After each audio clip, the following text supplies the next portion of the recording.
Mana? Apa itu nak buat apa? Sipau ah.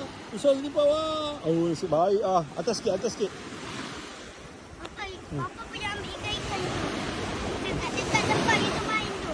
Aha. Sebab Isa nak buat tempat ikan. Tak apa, korek dulu. Korek dulu.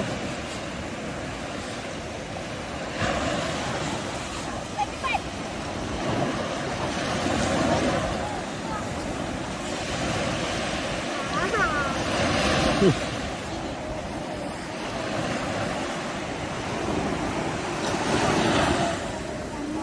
Alamak.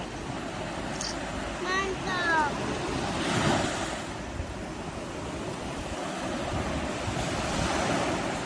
Ada. Tadi.